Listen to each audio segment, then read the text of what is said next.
Ladies and gentlemen, please throw your hands in the air for the greatest podcast on earth when it comes to music, sports, and culture. Disabled is Able with your host, Eli and Fredy. So put your hands together if you are ready to get the show started. Let's go. Welcome to Disabled Podcast. I'm your host, Eli. We talk about sports, music, and culture. Fredy to co-host through the Zoom. What's going on, man? What's up, people? How we doing? Doing good. I see that you've been to the Mets and Yankees Stadium recently. Yes, sir. You know, I couldn't miss it for the world, bro. I was in their first game Saturday night with the Yankees, and then I went Tuesday night with the Mets. Nice. And I went last night with the Mets. Okay, so you went to game 3 and game 4, correct? Yeah. I went to game 3 and game 4. It was insane. Both games were insane. The offense came up big. Right. And especially towards the end of game 4, since they clinched. I didn't know this until after. First time ever in their history that they clinch at home. Nice. So I got to be a part of that history. That was dope. I got the backstage passage from my boy Jose Quintana. Nice. So he was the pitcher for game 4. Okay. Starting pitcher. He threw 5 innings. Really good. Only gave up 1 run. Great. And it was good. It was great. Got to say what's up to him. Got to talk to Lindor. Got to talk to Acuna's brother. Peter Alonso. Right. Nice. Got to talk to all of them, though. Even the manager. The manager is close friends with my dad, so I got to congratulate him. He's the 4th or the 5th manager in history to go this far as a Hispanic manager or as a Latin manager. So, you know, making history there for our culture. And this team is real, man. I'm believing. Yeah, man. The 2015 bug of this team, I feel it. You feel it with this team, yeah. I will tell you one thing: they look better than the Yankees right now. So yeah, the Yankees, we look a little rough. God, right, we need to pick it up. We look better. Speaking of the Mets series, since they won, what do you think the pros were for the Mets and the cons were for the Phillies in the series?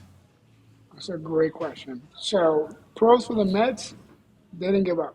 Like literally, they waited until Philly used their bullpen, which Philly's bullpen is not bad. People think the Philly bullpen is bad. Right, because I remember like they won the division and they had the number 2 seed, correct? Like they were. Yeah. They won the division.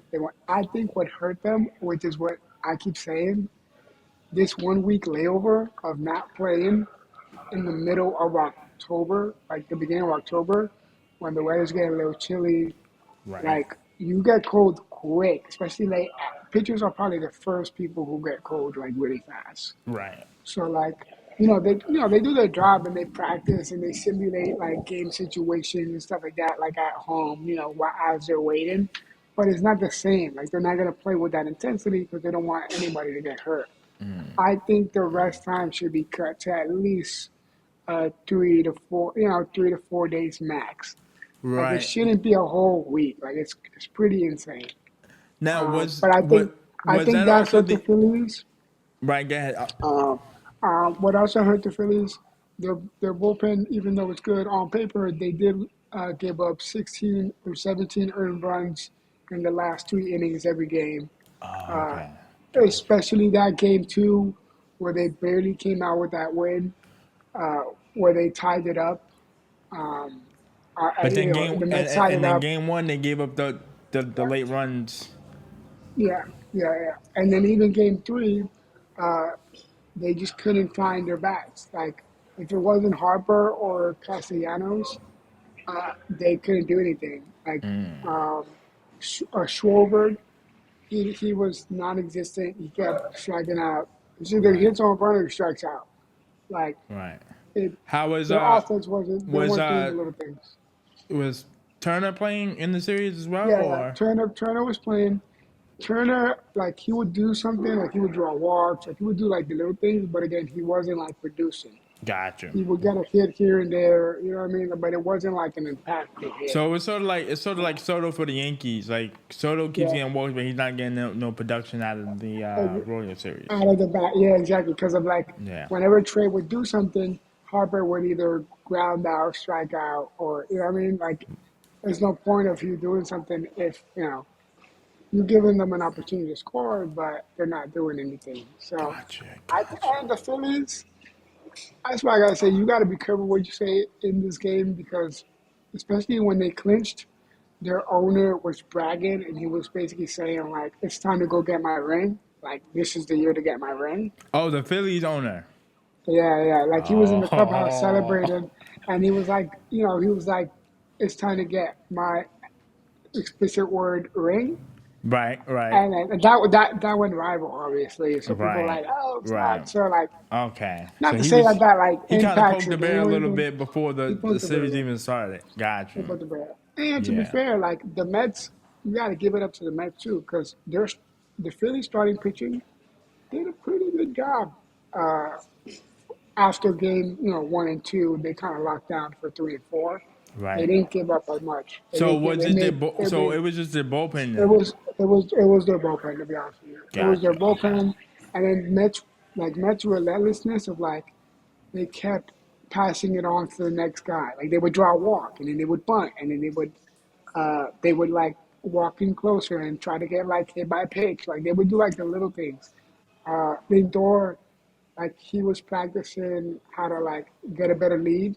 So like he practiced how to get a better lead from first to second, and when they would like throw the ball back, like it would throw off the pitcher's rhythm. Like I remember in game 3, Lindor was on first. He got a big lead, and then he came back on first, and then the pitcher threw like he threw it to I think it was Vientos, and Vientos got like a like right down third baseline double right after that because he threw away like his messing with like the pitcher's timing. Like the Mets are good at that. Like they Right. do like the little things that like nobody really sees. So I think the Mets are and like the Mets don't care. Like it could be like 4-0 going into like the 7th inning, even the 8th inning, and they're like, okay, we're gonna score 4 runs now. Right. It's Right. like it's like they turn on a switch. You know what I mean? Like Yeah. it's Which you can't. but most of the time you don't really want your team to do that, but for them it's been working out. So Yeah, exactly. yeah. So But speaking of the cons for the Mets now, what I saw there, if it isn't, if the starting pitcher doesn't go 5 innings or plus, like, because like game 3, the pitcher went basically 7 innings, right, so and that so it benefited left them. little work for that benefited their bullpen.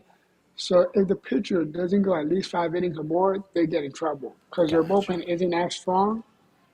But it's because these guys don't. They're nervous. They've never really been in this position, Right. and a lot of them are not used to playing this long.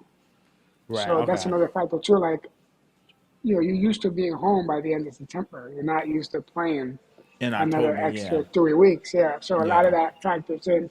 And Diaz, there was a moment in that game 4 where everybody in the stadium was nervous. They thought he was going to give up the lead Okay, because it got was you. it was 4-1, bottom of the ninth, and he walked the first 2 batters, Right, right, and we right. were That's when like, I, yeah, what is happening? that's when I tune in. Yeah, and I was like, okay, y'all need a double play or something. Yeah, Yeah. he struck out the batter after that, and then And pop then he up, got the and then pop struck up, out. and Yeah, then I think they had 2 more and pop then ups after that. yeah, he struck out a Schwarber. Yeah. Cause Yeah. I whispered him at that. I was like, hopefully, like Schwarber, like I said, he either strikes out or he bombs it. So I Right. was like, please do not give up a home run right now. Like everybody in the stadium was nervous. But even Right. then, even through the nervousness, like the fans were like, "Come on, like we believe in you, like let's do it, let's finish this." So For sure. For it's one of sure. those things. That the Mets just have the bug right now. They're hot. Yeah, They're man. hot. Let's clap it up for the Mets and all their successes right now. Yeah. The first time They go to the NLCS in 9 years, which was Which 2015, was which is 2015, crazy to yeah. think. Yeah, which was 2015 is 2015. crazy to think. It's crazy to think it's been 9 years, though. That makes me feel old because I remember that, Right, that was when which they is played the crazy. Royals in the World Yeah, Series. yeah, that was in the Peter Wars. That was the team with Cespedes, Yeah. Murphy, David Wright last year.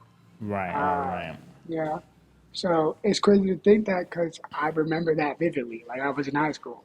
Yeah, So, I was rooting for the Royals that year only because the year before the Royals lost to the Giants and that pissed me off. oh yeah, That yeah. really pissed me off. Madison Bumgarner was he gives me PTSD. Just saying his name gives me PTSD. But yeah, Yeah, yeah. So shout out to Mets. Like I said, from a close source, which is literally all the players I ask, they're right. not afraid of anybody. Yeah. They don't care who it is, whether it's San Diego or Dodgers. Like Well, they're gonna find a way to win. speaking of the San Diego and Dodgers, let's talk about their series. The Dodgers tied it up last night. They won 8-0. They pretty much dominated the Padres. You know, Now we got a game 5. Is game 5 on Friday or is that on Saturday? I think it's Friday. Okay, so game 5 is on Friday. What Yeah, do you? it's on Friday because the Mets have to travel Saturday. Gotcha. Okay. So what are you seeing in that series? I mean, from what I've seen, Shohei They hit don't like one each home other. run. They He don't hit like it. each other. Say it They again. literally don't. They don't like each other. Like Yeah. I've never Yeah. like it's one thing they're like competing whatever, but like the little antics I've seen, like the showing off. Right. Like you were about to say, like Otani, the homer that he did, and he just threw the bat and like. Yeah. Well, here's the thing. No, I like that. Me and you I like like that that. though. I Me like and that. you like But that a lot. in terms of provoking other, like you provoke the other team. So when Right. Tatis hit a Right. homer, he's gonna go crazy, which he did. Right. Which he did it. Um, What was that in game 3? Right.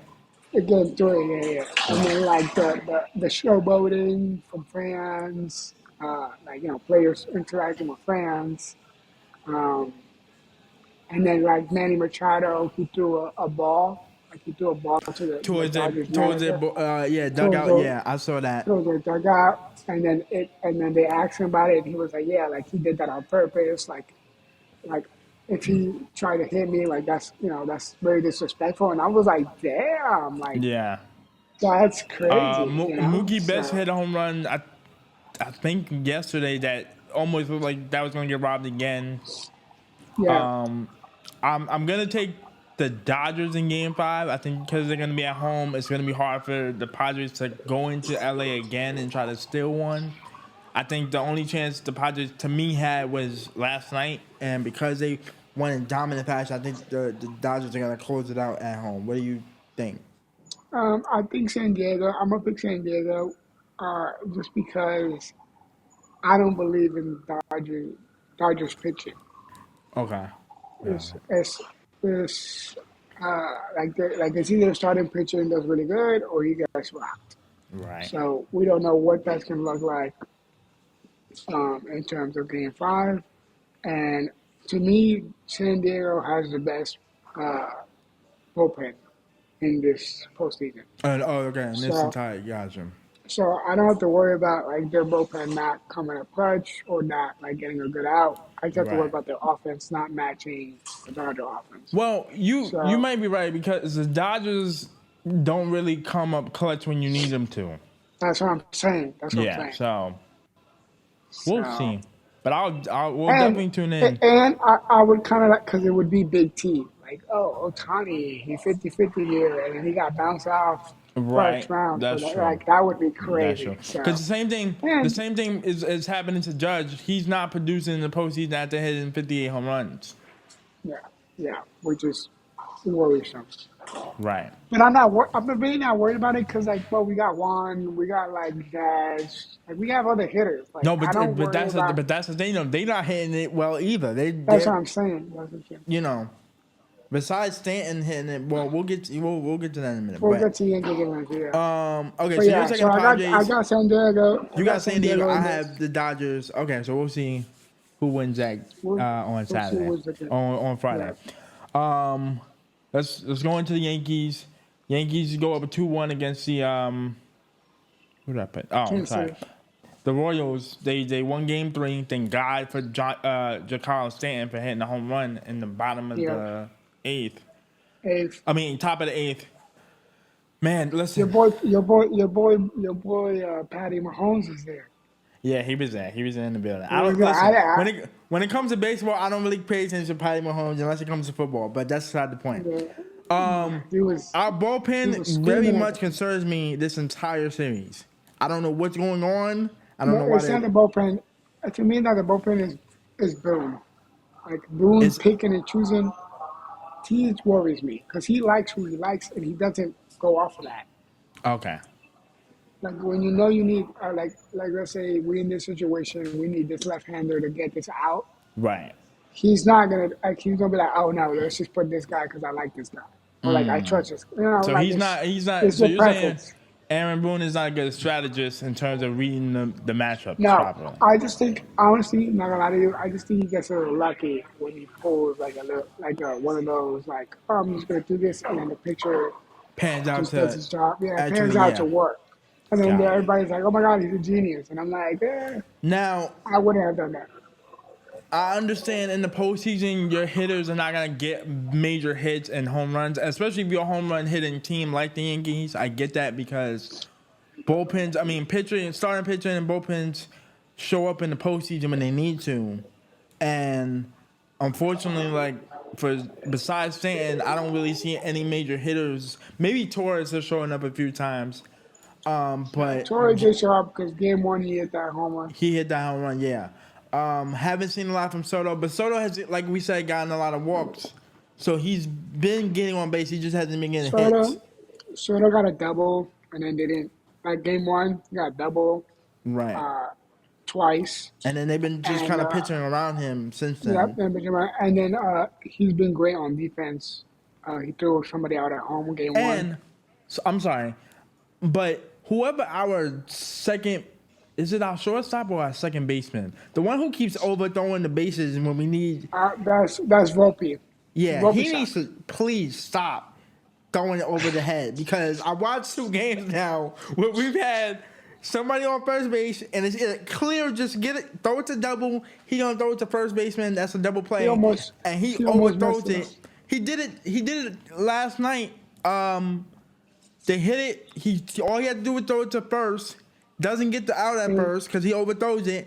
Then Bobby gets a hit up the gap, and then he goes from first all the way to home. Now it's 2-2, and I'm like, dude, how do we get in this predicament?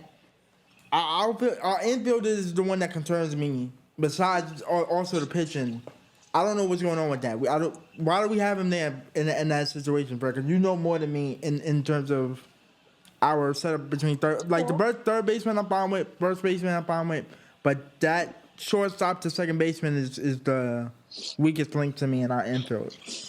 Well, second base, DJ LeMayo's out, so you're not gonna put him there. Like he's coming back from injury. Gotcha. So he's gonna play second, and Glaber, who else are you gonna put in second? Right. So that's why we have to deal with. He's worse at shortstop than second. So that's why we put him at second compared to shortstop. Yeah, and he demanded to. Last year he demanded to be only at second. So why is he overthrowing it though, like insanely? Because I don't know. The defensive. Is his aim off? Like, does he have a tweak in his arm? Like that's messing up his aim. His defense isn't the best. He's had a lot of errors this year. I don't know. That has to do with your preparation. Yeah. Your preparation, honestly. And then shortstop Volpe, I don't think he's a good defensive shortstop. Even though he did win a Gold Glove last year, I just don't think. Even game 1, he did a diving stop, caught it, didn't stand up, threw it from his hip, not even like his knees or anything. Right. From his hip, he threw it to second, overthrew it, and then the person went from second to third, and then they got a hit and then scored, and we almost lost game 1. Right. Because of him. So I hear you. It's concerning, but at this point, there's literally nobody else. Like, you can put Cabrera Cabrera, you can put him at short, but they're not going to. Right. Okay. You know, but Yeah. and first base, we don't have Rizzo, so Right. they Right. keep Because using these will he be back? Cabrera's. Will he be back for the playoffs, or is he out completely for the playoffs? We don't know because he Got it. got hit in the hand. We don't know. Got it. I Okay. don't think so. Yeah, So you bro. have basically you either this is what happens. You either put a rookie or you put like a platoon guy that can play first and plays Matt. Like Cabrera plays every position for the most Right. part. Right. So I like him at first because he's better than the rookie. Yeah. I don't know. Yeah. And like Jason Dominguez, which is our like rookie star, he hasn't got any playing time for Verdugo. Because Verdugo's not hitting either. Yeah. I would give him at least one start. Right. But I don't know. Yeah. I know. Well. The Yankees have a good problem to have. This Yeah. is a good Well. problem to have. They But it's listen. not working out. The Like you need to defense. make some I'm changes not even now. mad about Soto diving last night on that hit because he to me from my vision when I was watching it, he almost had it. If he catches that, it's an out, and then we on to the next inning. He just missed it barely, so I'm not mad about that dive. All I know is tonight we have Cole. We gotta try to. Well, look, we got the game that we needed to win, which was Game 3. So that automatically forces us to go to Game 5 if necessary. So I'm not really mad about that. But we do have Cole. My dad did reassure me that Cole doesn't perform 2 bad games. So he's hyped No, no. he's hoping on that. And hopefully This we is can what just get out of there with a win tonight and, go over 3-1 and keep it pushing. the reason why Cole was doing bad game one is because he didn't switch his timing. As whenever as a pitcher that I've learned, you don't switch your timing. The guys that stand on first and third, they they part of their job uh, that has to do with it. Instead of just like telling the runner like to run, part of their job is to communicate the timing of the pitcher to the dugout so they know. So it's like if he does like if his glove goes like over his chin or something, they know it's a fastball. If it goes like if he touches his shoulder, it's a curveball. Like like little like things that they do. Yeah. So Yeah. like the Royals did a good job of figuring that out, but the Yankees didn't do a good job of readjusting. Really So that's adjusting, why yeah. So hopefully it doesn't happen again. I don't think it will. So and like you said, last night was a clutch win. We Yeah, need because to that win it automatically now. forces a Game 5. Automatically forces game 5. So we need to win it now. That's all I got. Also, credit to Giancarlo Stanton for his extra time in the batting cage because he figured out his timing, and he admitted that the reason why he was able to hit the clutch home run was because earlier that day he had talked to the batting coach, and they had figured out on the iPad like, okay, I need to just figure out the timing of the pitch, and then he ended up hitting it up clutch. Yeah. And that goes to show you, like he's been in the league for I want to say plus 10 years now. I don't know. Yeah, And for sure. he's still practicing. He's still asking questions. So Yeah, it goes to show you that this 100%. game, you know what I mean? You gotta stay on your toes. And me and you talked a couple nights ago. We were saying how if we can get past this series, we're pretty much on cruise control to the World Series for the most part. If we can get past the series, On paper. yeah. On paper. All right, and our last series we have is the Tigers versus the Cleveland Guardians. They're up 2-1 in that series. Yes. I'm shocked. I am too. I have not watched a lot of this series, so I don't know what's going on. Yeah, me neither. I haven't But watched a lot of series. Congratulations Only to the thing I Tigers. know, congratulations, man. I guess they're doing their thing. I'm Only gonna take thing the I Tigers know- in this because I just I think we picked the Tigers in the beginning, so I might as well rock my pick. The only thing I know is that Cleveland's pitching. I'm not Cleveland, sorry. Detroit's pitching is underrated,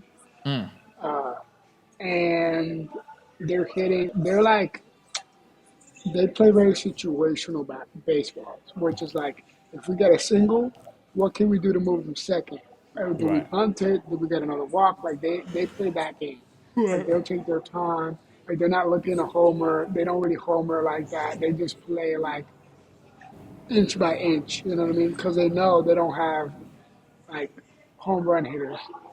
Right, right, Yeah, and so and because they know their pitching is so good, like they know their starter's going to give them 6 innings and their bullpen's going to shut them down. right. The Okay. problem is and if they get an early lead, if they got an early lead, they're winning.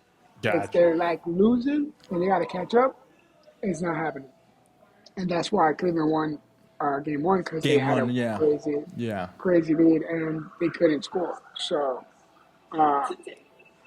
I'm shocked because I didn't think Cleveland was going to go down like this. Yeah.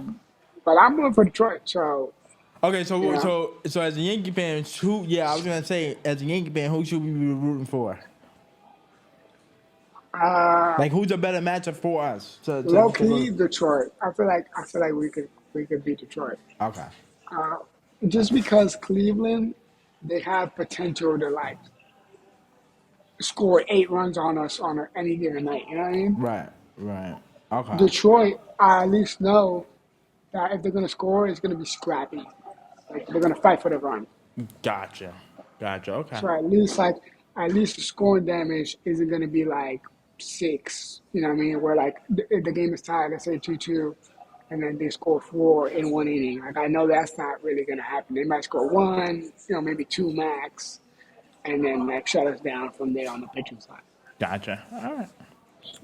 Yeah. All right. Well, those are our baseball news. We'll come back, as the week. As the week progresses, and we'll talk about the further advances of the postseason. But congrats to both of the New York teams. We're happy for y'all. Keep it up, because I really want a World Series of New York in New York. That's what I'm saying. Like literally, we'll catch one game in the Bronx, go across the pond, go to Queens. Like that would be insane. And if that happens, we're gonna need tickets. I'm not gonna hold you. That's what I'm saying. Yeah, if that happens, I'm gonna hit you up for tickets.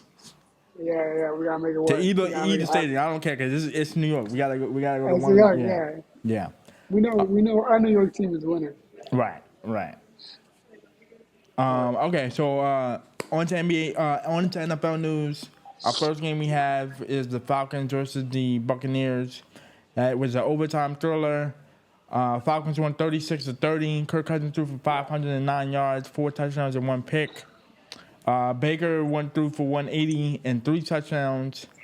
I don't know how to be honest with you, the Falcons won this game because Kirk threw interception with about 4 minutes left. Then the running back for the Buccaneers, he fumbled. Then they recovered the ball.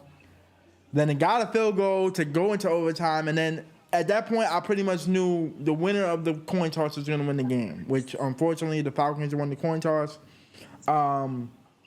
Kirk threw a beautiful slant route that the wide receiver spun off of, and he just ran to the house for a touchdown. And that was pretty much the game. But 500 yards is impeccable. That was pretty much that was a very clutch primetime performance for Kirk. We can clap that up for him. Didn't think he was capable of it, and he showed out. Yeah, I didn't know if he was throwing 500 yards, but it looks like that ACL is completely healed. Torn Achilles, torn Torn Achilles. Achilles. I think he was trying to get the first 2 games he was trying to get his feet wet, like really feel it out, ramp up a little bit more. And like I said, I thought this game was over. At a certain point, you're talking about like in the third quarter, yeah. Like in the third quarter, because I tuned in the third quarter, and I was a little tight because I picked the Falcons. And I was like, damn it, I should have picked Tampa. But then I tuned back in, and I was like, oh, we might win this, you know? So it was more like... Especially when Kirk threw the pick.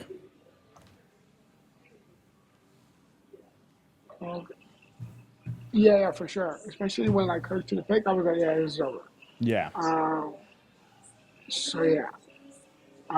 was shocked about that. So do you think? Well, now that it's still a long season, and right now the Falcons have a tiebreaker over the Buccaneers because they just beat them on that Thursday night. Do you think there's a chance for the Falcons to go far, or do you think the Bucs still have a chance to put their will on It's the division? it's it's hard to say because Because it's still it's yeah. they both could catch fire at the same time, but because the Falcons have the edge now, they may Well, they want play to each other like again. they They'll may, they'll play each other again later down the line. You got to play your division twice. yeah. But I'm saying like let's say the Bucks win the next time, it depends on like score, Right. Yeah. Well, like yeah. At that point, it would depend on who has the better record at that point. By the next time they play each yeah, other. Yeah, I know what you mean. Yeah. exactly. So um, I want to give Falcons the edge a little bit just because their roster as a whole is a little younger. Yeah. Like they it's younger And like their in some defense is really respects good. too. You have Bates and Judon from the Patriots, Well, the Patriots, yeah, and their defense. Simmons from the Broncos, who they picked up. Yes. So their defense is legit. Yeah, the defense is underrated. It's trying to catch up a little bit. And don't get me wrong, I feel like Tampa's still going to bounce back and like at least compete for the South. Right. So I don't know. It just you got to ask me when they got to face each other again. Whenever that Yeah. happens, Yeah. I'll have a clear answer for you in that. Yeah. I'm with you. But I I'm with you do. on that. I'm with you on that. And then obviously it depends on schedule and who the Falcons got versus Right. Tampa. Right. But I believe Falcons have an easier schedule. Yeah. Me too. Me too. So If I'm not, we'll double check down the yeah, line. just But because the simple fact that Tampa made the playoffs last year and Falcons didn't, they probably have an easier schedule. right. Yeah. Than but I think Tampa's problem, especially with that game, is coaching. Like they didn't do a good job of stopping the run, and they gave too much time for Kirk to be able to come back. Like if you have the lead, milk the clock. I Well, guess the number that's one. well. To their credit, that's what they were trying to do. Because I do remember when he threw the pick, they ran it on 1st and 10. It ended up becoming 2nd and 12. Then they got a holding call, which made it 3rd and 22. And then they had to throw it, and it was an incomplete pass. So you only had the ball for at that point 40 seconds, and gave the ball right back to the Falcons. Yeah. And then that's when they went for the It's, kick but to tie the ball game. that's what I'm saying. That's what I'm saying. It's a little bit more of a problem because 1st and 10. Why would you run it 1st and 10? Oh, instead of throwing it. You know what I'm saying? Like Instead of secure throwing it, closer yeah. to your first down, and then second and maybe a second and even if it's a check down, maybe a Right. 2nd and 5, and then or second and even I don't know, like 5 or 6, and then you probably got to get like 4 or 5 yards. Then we gonna run it. Yeah. The holding call.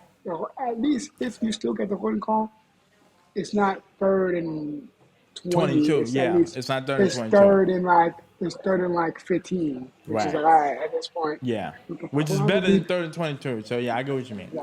I get what you mean. Yeah. So it's situational football at the end of the day, but I feel like in terms of like you got to milk the clock as much as you can, and you got weapons. You got Mike Evans, you got Chris Godwin, and so it's like there's really no excuse, and especially like these games, especially the original, they mean a little bit more than anything else. So Yeah, for sure. For sure. I agree with you.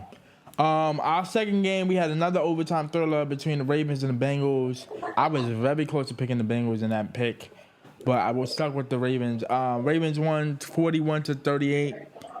Lamar and Joe Burrow basically went at it. They both had 300 yards, and Lamar had 4 touchdowns and Joe Burrow had 5. In the overtime, Lamar fumbled the football. The Bengals recovered it, and then at the Ravens 40, they decided to run it 3 straight times instead of just putting the ball in Joe Burrow's hand and making him throw it because he threw for 392 yards. And basically, to me, Zach Taylor let them down because he he didn't trust Joe Burrow to be clutch in that moment and just throw the football, get a little bit closer to make it at least a 42 to 40-yard kick instead of a 51-yard kick. And the rookie holder ended up bobbling the ball, I saw that.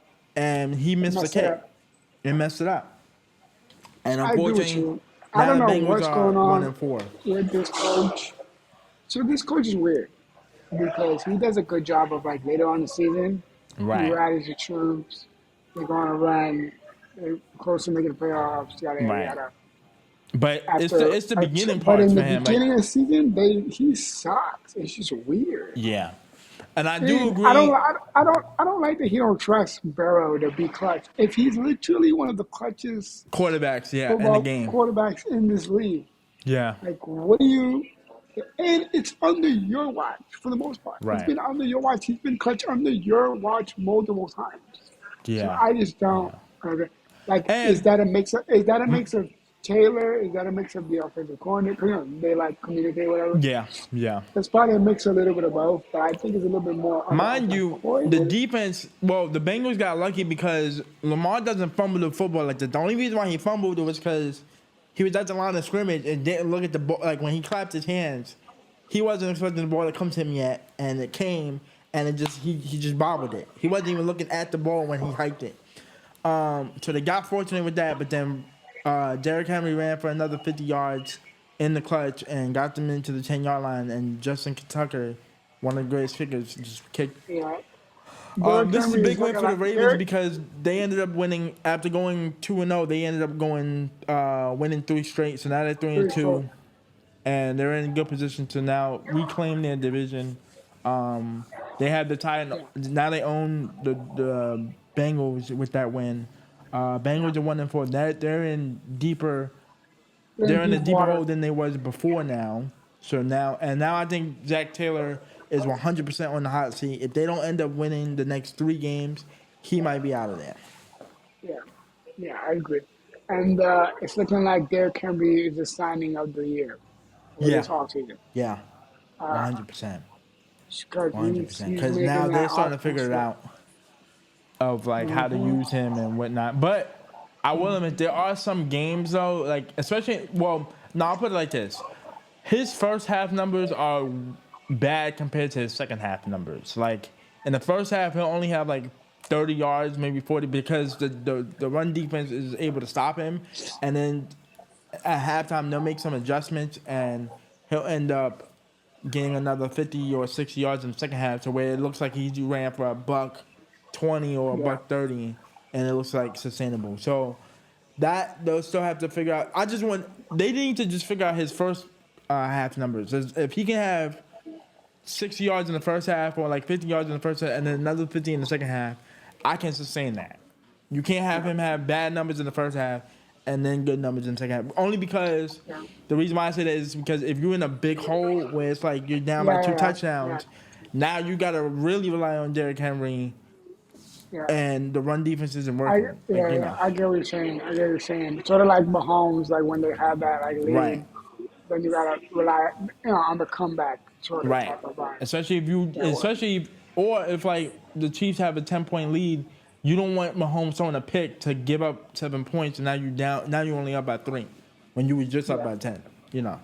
Stuff like that. But big win for the Ravens.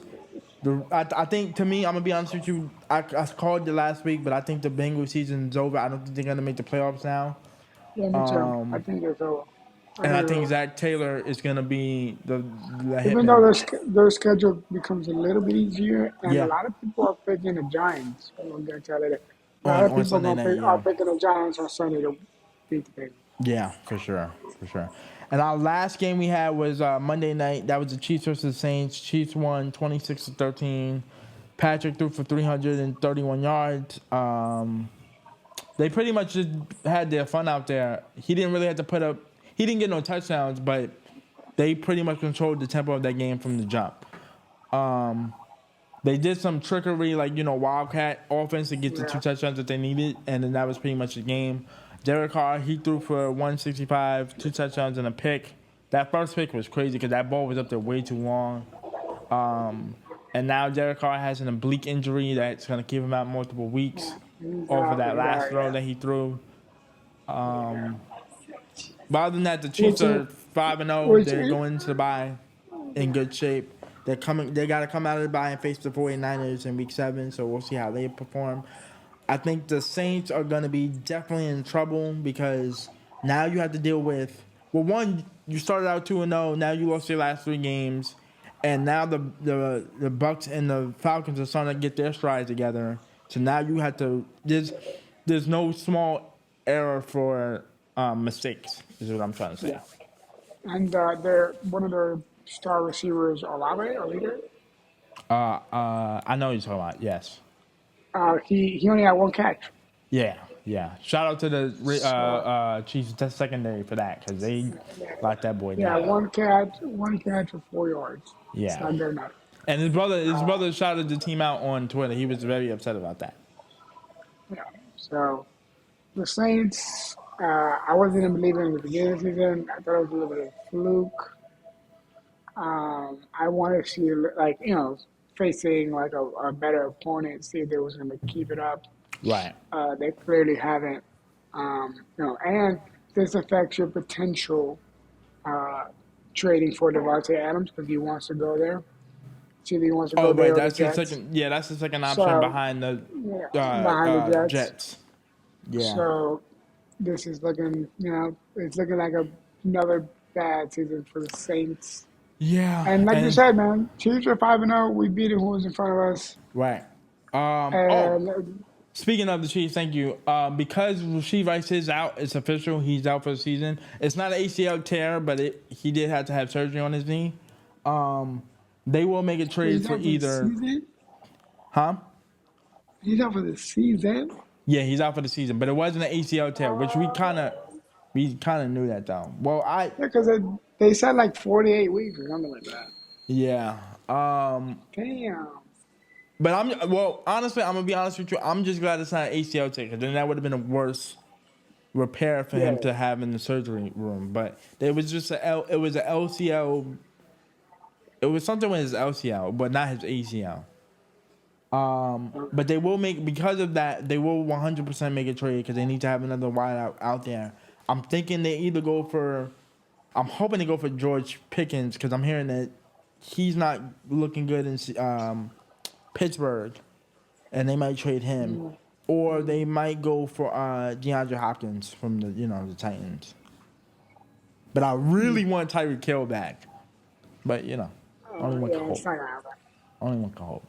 Because your Dolphins are looking trash, but Yeah. All right, and real quick, as long as I think is why they got Ward in the draft because not that they knew, but like you can never have enough wide receivers. That's true, very true. Especially in today's game with a lot of the trickier stuff that Andy Reid be doing. Yeah. You need like 7-8 receivers. Like that Monday night game, we had like 3 tight outs out there. We had Travis Kelce, and we had another tight end that we just signed off of the practice squad, and then we had Noah Gray. All 3 out there just running around, figuring it out. And then Juju had a big.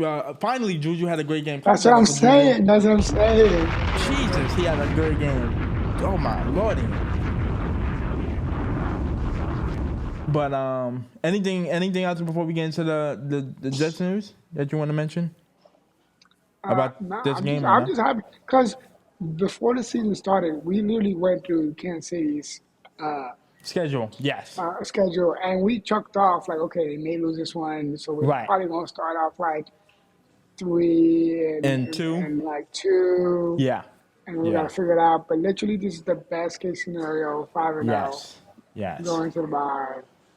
And that's it. And even if you lose against I'm gonna be honest with you. I don't want to think what the possibility could be because it's gonna give me PTSD from 2007. But I'm not even. I can't because if it goes that way, I'm gonna get tight. We have to imagine a few losses coming their way soon. Yeah, but when you look at their schedule, it's hard to pick them out. Like I only really now see 2 losses, which could be Week 11 to the Bills. Or Week 16 to the Texans. Yeah, that's really because it. Even now, when they have to face San Fran, San Fran is not 100%. No, So they're it's not. like They're not. if they Yeah. win that, they just beat whoever's in front of them. Yeah, for sure, for sure. Okay. Big news that happened over this week. Jets fired Robert Saleh.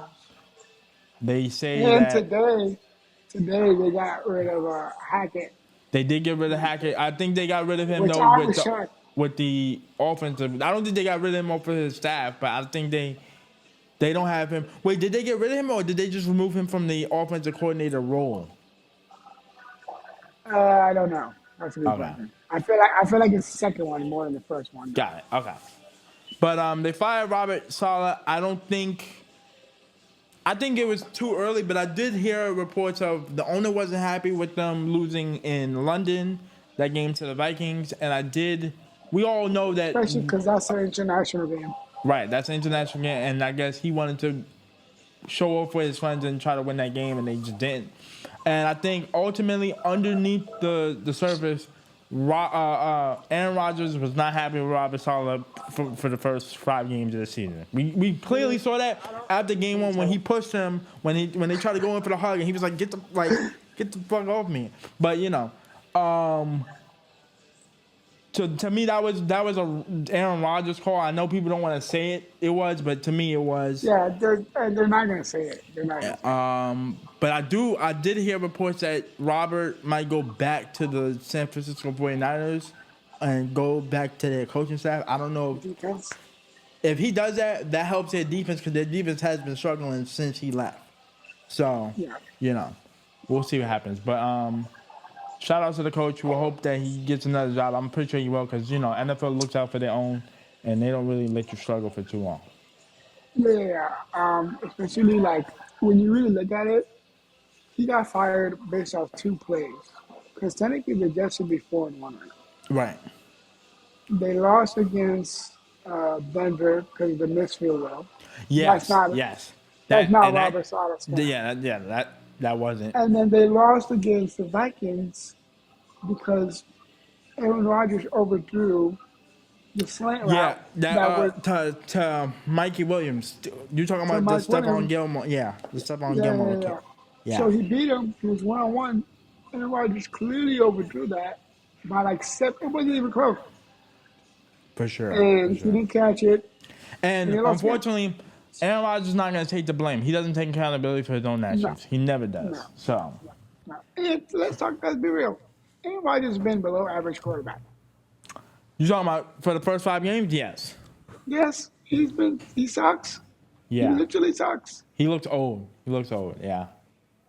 Like, I'm not even talking about like, okay, the offensive line sucks, blah, blah, the pressure, blah, blah, blah.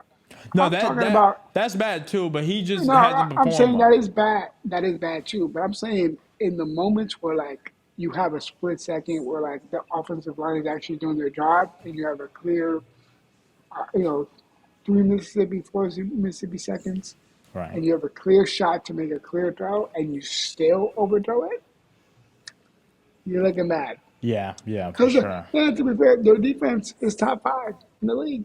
Yeah, under Robert Saleh. Under Robert Saleh, exactly. Which means, and I heard an inside report on FS1 that Monday, that Sunday coming onto the plane, he was going to remove Hackett's offensive plans from taking control. Like he was going to take control of the offense from Nathaniel Hackett, and then he ran it by the GM. The GM ran it by the owner. Owner wasn't happy with it. Aaron wasn't clearly happy with it because he's best friends with Nathaniel Hackett, and then they ended up firing him that Monday morning. It's crazy. So allegedly, and they go say, "Oh, he was shocked." Right. How you shocked? I knew the defense was shocked because the defensive players reported that they were highly shocked. But all right. Let's get into these week 6 picks. Fredy, I told you the score. I sent you the score this morning, so you know where you're at. Yeah. I'm 2 points behind you. I'm on you. Yeah. Okay, so the first game we have is the 49ers at Seattle against the Seahawks. I'm going to take... my head is saying the 49ers. I'm going to take the Seahawks. I'm a gamble. Take the Seahawks tonight. Where is it? Is it in Seattle? It's in Seattle. Yeah, I'm gonna go with you. I'm gonna take Seattle. Okay. I know, don't get me wrong, guys. I know the 49ers have won the last 5 games against them, but they look really shaky this time. I'm going to stick And with the Seattle. Seattle lost against the Giants. They weren't expecting that, so Yeah, hopefully they bounce right. back. That's another thing, too, yeah. Second game we have is the Jaguars versus Bears. I'm going to take the Bears. I'm gonna take the Jaguars. Okay. Okay. They won last week, and then the offense looked okay, and Right. the Bears' offense looks weird. Okay. Fair point. So Commanders versus Ravens. This is in Baltimore. ooh, I'm going to take the Commanders now. I'm gonna take the Ravens. Okay. I'm not mad at that. But I'm gonna be honest with you, I'm liking the way the Commanders have been looking now. They've been looking real smooth, bro. And they've Yeah. been putting up mad points. They've been putting up a lot of But to be points. fair, this is their first team that like is a real contender here. True. Very true. So that's the only reason why I picked the Ravens. Very true. Browns versus Eagles. I'm gonna take the Eagles. I'm gonna take the Eagles. Yes, Deshaun Watson, you gotta retire, bro. Yeah, for sure. Cardinals versus Packers. I'm gonna take the Uh, Packers. Me too. I'm taking the Packers. The Packers win last week. Yes, they did. Yeah, okay. I'm taking They're the Packers. they're 3-2. Texans versus Patriots. The Texans. Yep, Texans. Buccaneers versus Saints. I'm gonna take the Buccaneers because Derek Buccaneers. Carr is out. Derek Carr. Yep, yeah. Buccaneers. Colts versus Titans. I'm gonna take the. Ooh, this game's gonna suck. Colts. You gonna take the Colts. Colts? Yeah, I'm gonna take the Colts too. All right. And the Colts got Joe Flacco. Joe Flacco threw for like 40 yards. He did. He Oh, did. He did. where does this man come from? Like, it's crazy. And I saw Charge- that on my feed, and I was like, what am I looking at right now? Yeah, for sure. Chargers versus Broncos. Broncos have won 3 straight, So it's hard. That's what I'm saying. Let's go with the and Broncos. they're in Denver. I'm Yeah, gonna let's take go the with Broncos. I'm gonna take the Broncos. The altitude. Yeah, I'm gonna take the Broncos. Who you gonna take? Do you pick? Broncos. Okay, so we're both gonna take the Broncos. Steelers versus Raiders. I'm gonna take the Steelers. Yeah, I'm going to take the Steelers. All right. America's game of the week: Lions versus the Cowboys at Dallas. I'm gonna take the Oh, Lions. this one's tough. I'm going to take the Cowboys only because they need this win. If they don't win, this is like, that's Yeah, it. It's a wrap. they're in a rough spot. Yeah. Rough spot. I'm sorry. Falcons versus the Panthers. I'm gonna take the Falcons. Falcons. All right. And Sunday night we have the Bengals versus the Giants. I'm gonna take.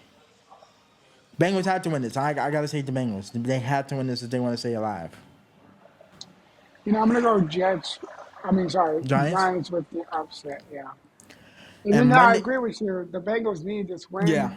But Yeah. I don't know. I just feel like Brian, Brian Dawkins?